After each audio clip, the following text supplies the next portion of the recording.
మనం ఈ వీడియోలో ఒక పోర్ట్‌ఫోలియో అనేది ఎలా కన్‌స్ట్రక్ట్ చేసుకోవాలనేది చూద్దాము. సో, ముందుగా మన పేజ్‌ని ఫాలో అవ్వండి. ఎందుకంటే ఇలాంటి ఇంట్రెస్టింగ్ కంటెంట్ మిస్ అవ్వకుండా ఉండాలంటే. జనరల్‌గా చాలామంది ఏం చేస్తారంటే ఒక పోర్ట్‌ఫోలియో కన్‌స్ట్రక్ట్ చేసేటప్పుడు ఒక 10, 20, 30 స్టాక్స్ అనేది పోర్ట్‌ఫోలియోలో మనకి బై చేయడం జరుగుతుంది. ఎందుకంటే ఎవరో టిప్స్ ఇచ్చారని చెప్పేసి, టీవీలో ఎవరైనా చెప్పారని చెప్పేసి, లేకపోతే ఫ్రెండ్స్ అని చెప్పేసి డిఫరెంట్ రీజన్స్‌తో అనేది ఒక 20, 30 స్టాక్స్ అనేది పోర్ట్‌ఫోలియో బై చేసి పెట్టుకుంటారు. So, that is a wrong way అనమాట. అలా చేయకూడదు. జనరల్‌గా మనం పోర్ట్‌ఫోలియో అనేది ఎలా కన్‌స్ట్రక్షన్ చేసుకోవాలంటే, ఇప్పుడు మనకి డిఫరెంట్ టైప్స్ ఆఫ్ సెక్టార్స్ ఉంటాయి కదా! లైక్ ఐటీ గానీ, ఫార్మా గానీ, ఎఫ్ఎంజీసీ గానీ, ఆయిల్ అండ్ గ్యాస్ గానీ, డిఫెన్స్ గానీ, ఇంకా చాలా సెక్టార్స్ ఉంటాయి కదా!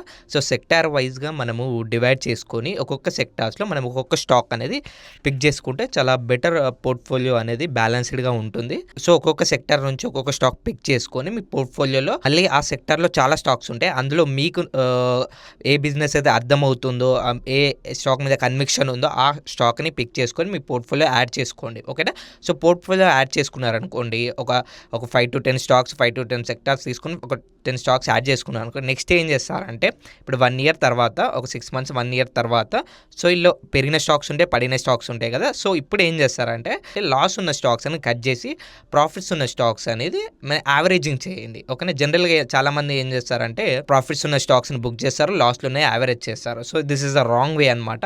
సో, మీరు ప్రాఫిట్స్ ఉన్న స్టాక్స్‌ని యావరేజ్ చేయండి, లాస్‌లో ఉన్న స్టాక్స్ కట్ చేయండి. This is the proper way to construct a portfolio to get big profits in the stock market.